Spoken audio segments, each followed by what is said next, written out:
Welcome to day 7 of the Ben Greenfield Quest. Today we're going to focus on actually tracking your fitness, and there are specific elements of your fitness that we want to keep track of to identify the improvements that are being made. Now don't get me wrong, you're going to see a ton of improvements simply by doing your pre-quest assessment and your post-quest assessment. However, I'm a big fan of engaging in some kind of a fitness test and identifying a few variables that you can track in addition to that. So here's a few things that I want you to track if you're able to.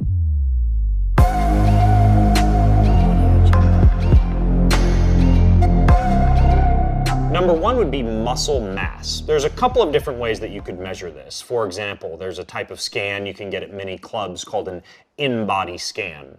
There's also what I would consider to be the gold standard for testing everything from your body density to your muscle mass to your bone density to your fat mass, and that would be what is called a DEXA scan. In many cases, you would need to go to a medical clinic or a more advanced sports performance clinic to get a DEXA scan. Now, finally, there's a very simple scan that you can get called bioelectrical impedance. There are scales that you can purchase. Withings, for example, makes a fantastic scale that can be used for this, and many gyms have handheld devices or devices that you stand on that allow for this. But this can also test things like your body water content, your muscle mass, and your body fat percentage.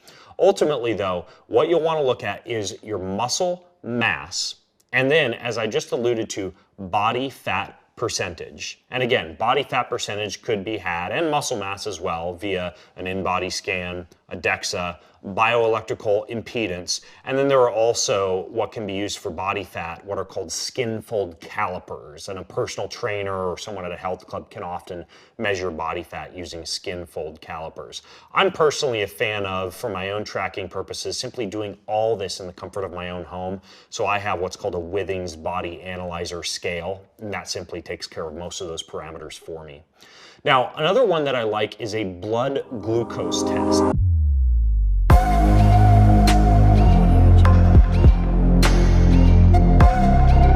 Because glucose is so heavily tied to your longevity and also to your beauty indirectly, in that high levels of blood glucose can result in fat accumulation. Now, for blood glucose, what you're going to need is some kind of a blood glucose monitor.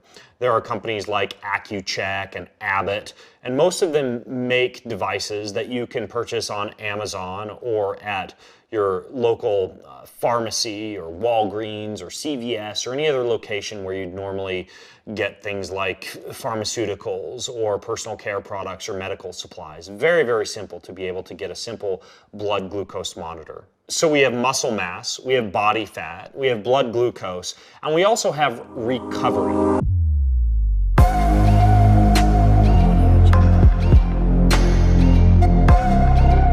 Now, the very best parameter, in my opinion, if we were going to use simple science to measure recovery, would be a measurement called heart rate variability, which is a very good corollary of how well recovered both your nervous system as well as your musculoskeletal system is. So heart rate variability is something that you can measure via, for example, rings, heart rate straps, there are phone devices. I personally have a few different apps that I recommend. There's one called NatureBeat that you can use along with a Bluetooth-enabled chest strap to measure heart rate variability. There's also things like this ring that I wear called an Oura ring that measures my heart rate variability during the evening. Now, when you're looking at each of these parameters, I want to emphasize a couple of things. First of all, let's talk numbers. When you're looking at your muscle mass or your body fat percentage, the numbers vary widely based on your genetics and based on your body type in terms of what body fat is perfect for you. And whereas your neighbor may function just fine on 8% body fat, for you being at 8% body fat may result in hormone depletion and feeling blah and not having energy throughout the day. But generally, for most males who are pursuing beauty and aesthetics along with optimized longevity, we tend to see values right around in the 8 to 15% range. Females tend to vary higher. Females, usually it's about 12 up to around 20% to get that sweet spot of beauty and longevity. Now, when we look at blood glucose, generally a fasted blood glucose taken in the morning, ideally, you would want that to be below about 90. below about 90 for your fasted blood glucose. Next, for heart rate variability, I like to see that above 80, and in an ideally recovered scenario, above 90 for that HRV measurement.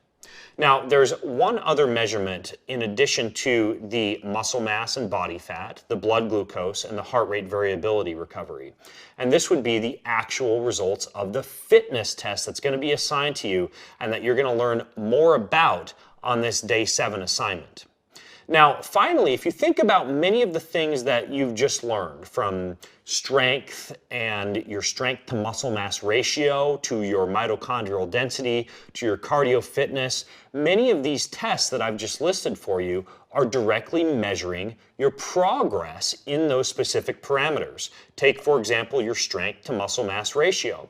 Well, as your body fat percentage decreases or as your muscle mass percentage increases, you're going to see that number improve. Or take, for example, your mitochondrial density, which is directly correlated to your cell's ability to be able to burn fat for energy. Well, as your blood glucose decreases, that can be a sign that your mitochondrial density is improving. Or take, for example, your heart rate variability. As your stamina and as your endurance improves, you're going to notice that heart rate variability measurement naturally rises. So all of these tests specifically measure the important parameters that you discovered in the previous days. So now you're going to progress into the fitness test. So your assignment is to A, and this is optional, but I highly recommend it because a lot of these numbers are going to be very motivating for you. It's to go and measure these variables that I've outlined: heart rate variability, blood glucose, body fat percentage, and muscle mass. Now, in addition to that, we're also, B, going to do the fitness test. So let's go do that right now.